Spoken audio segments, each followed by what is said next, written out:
Your thumb just brushed the touchscreen. The gentle swipe, the instant response, the cascade of notifications, the seamless scroll of faces and facts and feeds. It's the most modern gesture you can make.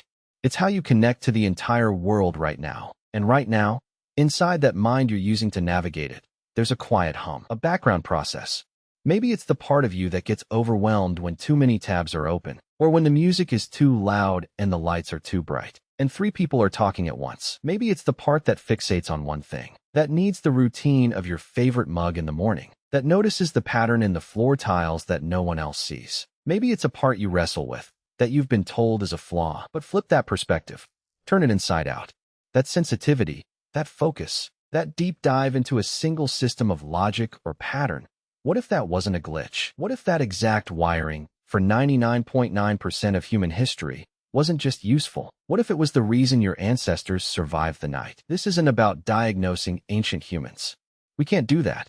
This is about something deeper, a question that's rewriting our understanding of survival. Did the very traits we now label as being on the autistic spectrum provide a decisive, life-saving advantage for ancient human tribes? Think of a tribe 70,000 years ago on the edge of a glacial plain.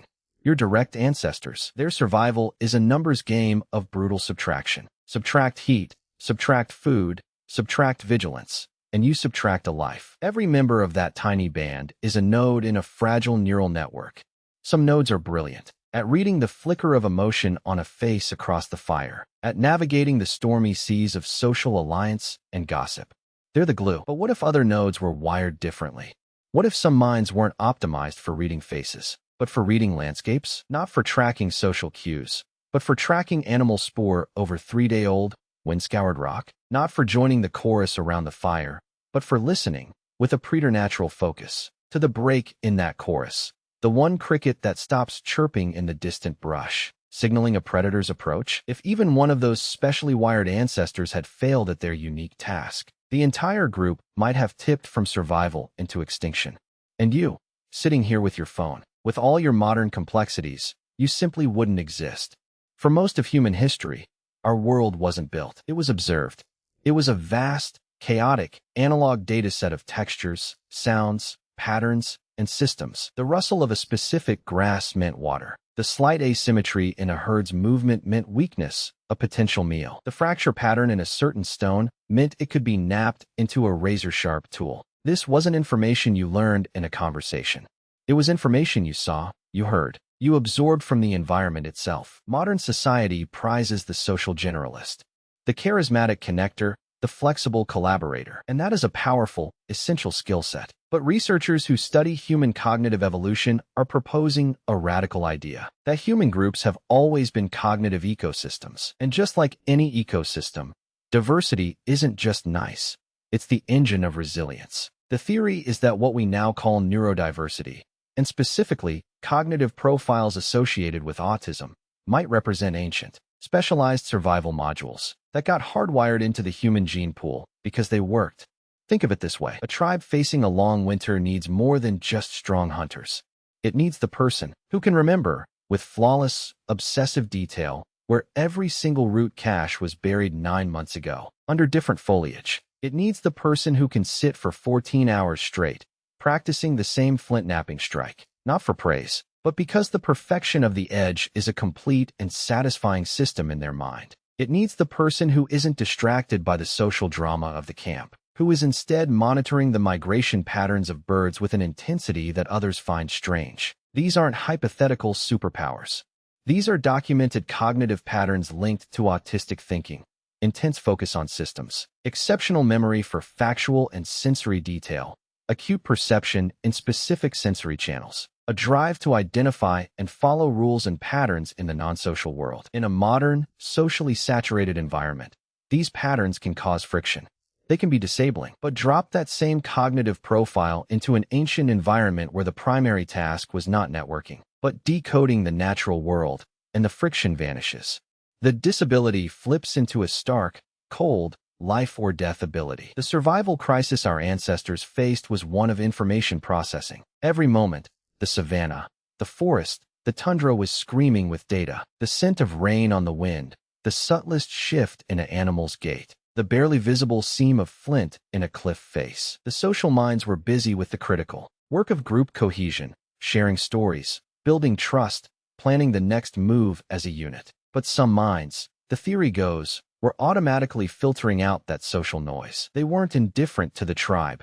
Their cognitive resources were allocated elsewhere. Their attention was a laser, not a lantern. And while the lantern light of social intelligence kept the group warm and together, it was the laser beam minds that could pinpoint the distant water source, catalog every edible plant in a 20-mile radius, or detect the almost imperceptible flaw in a tool that would otherwise shatter in a hunter's hand. This means the very thing that might make a person struggle. In an open-plan office or a loud classroom, sensory overwhelm, a need for predictable routine, a deep dive into narrow interests, might have been the precise calibration needed to be the clan's archivist, its master toolmaker, its living star chart, its walking encyclopedia of medicinal herbs. So the question becomes not, why did autism persist?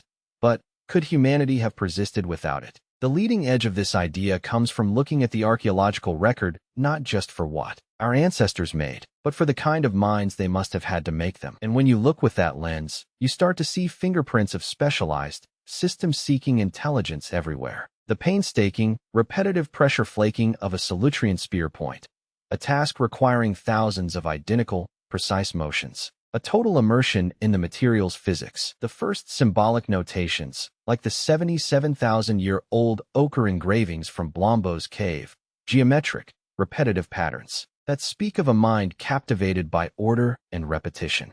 The construction of complex hunting blinds and traps, which are essentially engineering projects requiring an understanding of animal behavior as a predictable system. These aren't the products of a generalized, average intelligence. They are the products of deep, often obsessive, expertise. But the most compelling evidence doesn't come from stones and ochre. It comes from us. It's buried in our own genetics, and in the quiet, often misunderstood, wiring of our own minds. And what researchers are finding their challenges everything we think we know about what is normal, and what is necessary for a species to not just survive, but to conquer the world. The crisis wasn't just outside the body, in the cold and the dark. It was inside the skull. A bottleneck of attention. The human brain is an energy hog, demanding about 20% of your body's resources while being just 2% of its weight. For your ancestors, every calorie was fought for. Wasting mental energy on the wrong data stream wasn't just inefficient. It was a lethal drain on precious resources. So evolution faced a problem. How do you process a fire hose of environmental data with a drip-fed energy budget? The answer wasn't to make every brain the same. The most resilient strategy, the theory suggests, was to diversify the portfolio, create different types of processors, each tuned to a different bandwidth of reality. The social processor excels at the fluid, ambiguous, ever-changing signals of tribe and emotion. It's brilliant at answering. Asterisk, what is he feeling? Who can I trust? What story will unite us? Asterisk, but another processor is tuned to the static, the structural, the systemic. It answers. Asterisk, how does this work? What rule governs this pattern? What is the exact sequence? Asterisk, in a world of tangible cause and effect, where a specific knot holds a shelter together, a specific grinding technique makes flour edible, a specific star's position predicts the salmon run, this mind isn't disabled. It's indispensable. And here is the counterintuitive twist, the one that flips the entire script. The very thing that can make a brain feel overwhelmed and shut down in modern chaos, sensory sensitivity, might have been its prime ancient asset.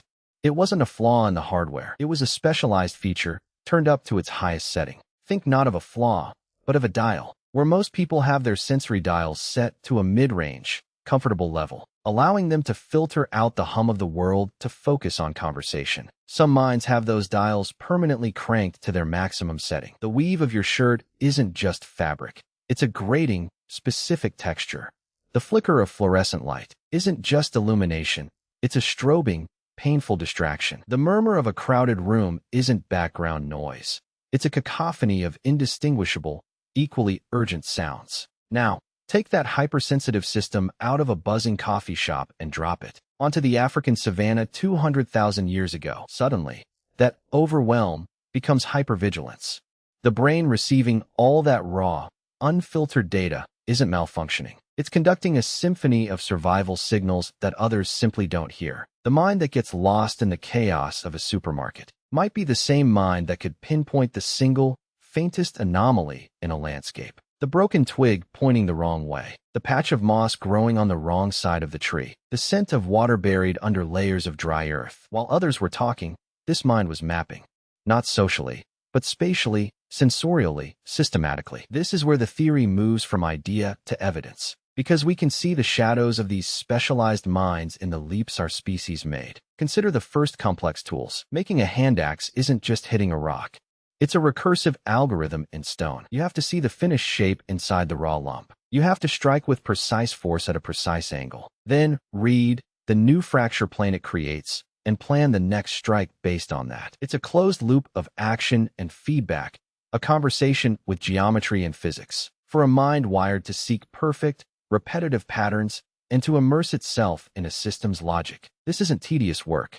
It's engaging, complete, and deeply satisfying. Archaeological evidence shows that these tools reached a level of symmetry and refinement that goes far beyond mere utility. They show a drive for aesthetic, systematic perfection.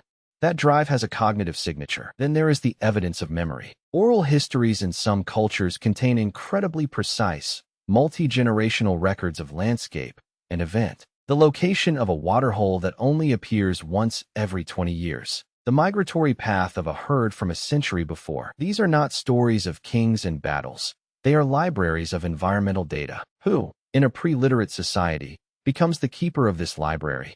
Often, it's the individual, with the prodigious, detail-oriented, categorical memory. The one who doesn't just remember the story, but remembers every tree that stood near the waterhole, the color of the stone, the sound the birds made there. In a world without writing, this mind is the hard drive, and perhaps the most profound fingerprint is found in the birth of symbolic thought itself. The ochre engravings at Blombos Cave, the intricate beadwork, the earliest lunar calendars carved onto bone. These artifacts scream of minds that crave order, that see patterns begging to be made permanent, that find meaning in repetition and symmetry. Creating a consistent pattern across 100 beads requires a rule to be held firmly in mind and executed without social distraction. Tracking the phases of the moon is the ultimate system-seeking behavior, finding predictable order in the chaotic dance of the night sky. This cognitive diversity didn't just create useful individuals. It created a collective intelligence far greater than the sum of its parts. The tribe wasn't a group of identical generalists. It was an organic computer, with different processors running in parallel. The social processor maintained the operating system, the group cohesion. The systemic processors ran the specialized programs, navigation, toolmaking, resource cataloging, predator detection. When a new problem arose, the tribe didn't have just one way of thinking about it. It had many. The social thinker might propose a collaborative hunting strategy. The systemic thinker might see a way to build a better trap, exploiting the rigid predictability of the animal's path.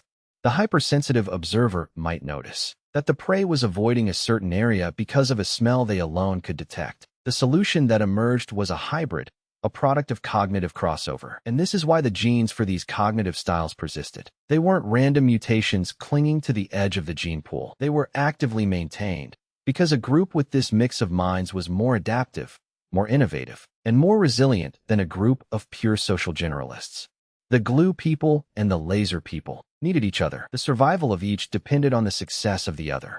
So when you feel that modern friction, when the world feels too loud, too bright, too socially convoluted, or when you fall so deep into a system or a pattern that time dissolves around you, you are not feeling a break from what it means to be human. You are feeling a profound connection to one of the oldest and most vital strands of human consciousness. You are touching the legacy of the watchers, the mappers, the catalogers, the makers, the minds that built our world not from charisma, but from concentration, not from broad consensus, but from deep, uncompromising understanding. But this leads to the final, haunting question. If these minds were so vital to our past, what happened? Why does that same wiring often cause such struggle today? The answer isn't in our genes. It's in the world we built for ourselves, a world that, ironically, their very gifts helped create. And to understand that paradox, you have to look at what happened. When the tribe stopped being a small band on the savannah and became a civilization of millions, the world changed. not in a generation, but over thousands of years, the environment that shaped those minds, slowly inverted. The savannah, with its clear signals and systemic rules, was paved over by the city, a maze of abstract social codes and unpredictable noise. The task of survival shifted decisively from decoding nature to decoding people. We built a new world, a hypersocial one. We scaled the tribe from 50 to 50,000 to 5 billion. And in doing so, we accidentally standardized the interface. We built schools for social learning, offices for social collaboration, economies based on social negotiation. The laser beam mind, exquisitely tuned for the static patterns of the physical world, was now pointed at the swirling, ambiguous, ever-shifting patterns of human emotion and social hierarchy. It's like using a satellite telescope to read a facial expression. It's the wrong tool for the task, and the strain is immense. That quiet hum you feel, the overwhelm in the crowd, the need for the ritual of your favorite mug, the deep dive into a system that makes perfect sense when the social world does not. That's the signal. That's the ancient software, the specialized survival module, booting up in an operating system it wasn't designed for. The friction isn't a sign of brokenness. It's a sign of mismatch. And here is the deepest, most tender paradox. The very world that now causes that friction was built, in part, by minds that worked exactly like yours. The cathedrals with their precise, repetitive stonework, the legal codes that attempt to impose order on human chaos, the mathematical frameworks, the coding languages, the periodic table, the symphonies. These are the ultimate system-seeking projects.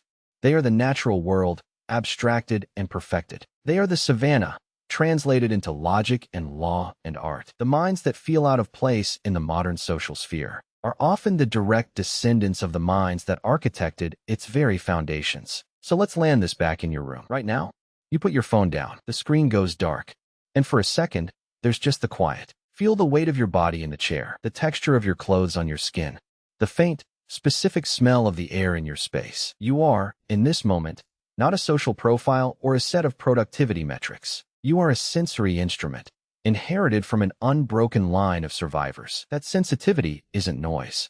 It's data. It's the legacy of a mind that was meant to monitor, to catalog, to know its environment with an intimacy that gossip could never provide. Your need for routine isn't rigidity. It's the ancient comfort of a predictable world, where the sun rose and set on schedule, where the seasons turned with reliable rhythm, where knowing what came next meant safety. Your ability to fall into a deep focus, to become so immersed in a system that the rest of the world fades, that's not an escape. That's a homecoming.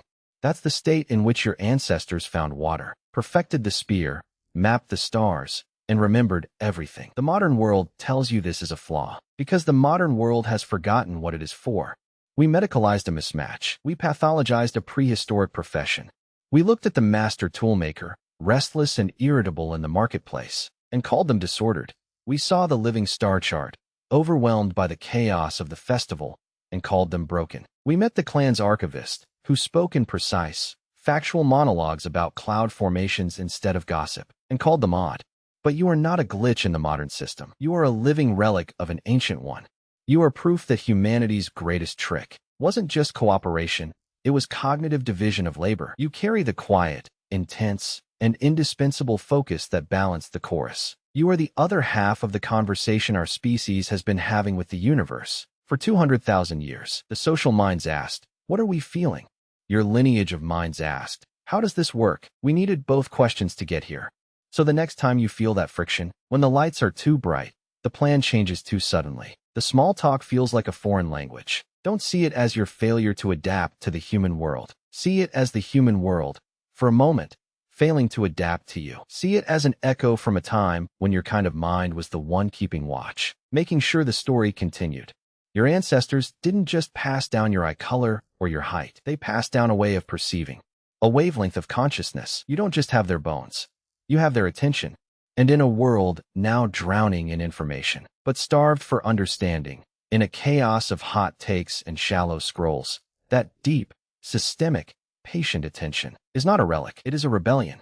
It is the quiet, stubborn refusal to let the profound be drowned out by the loud. It is the slow, careful hand shaping the tool, even when everyone else is shouting around the fire. You are here because a mind like yours once saw the pattern in the chaos, heard the warning in the silence, and remembered the way home.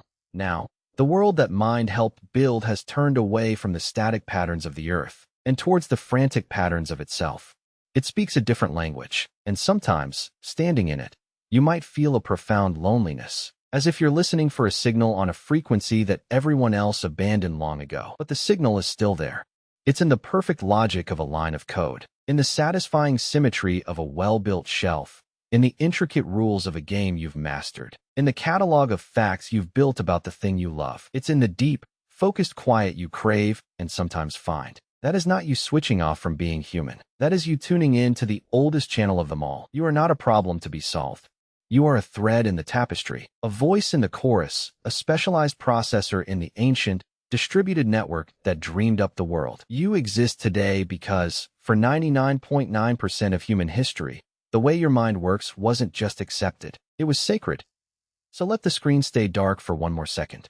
Listen to the quiet hum in your skull. That's not static. That's the sound of a 200,000-year-old survival program, idling in a world it never expected, waiting for a problem it was built to solve. And it wonders, sometimes, if the problem is that the world ran out of lions and replaced them with clocks.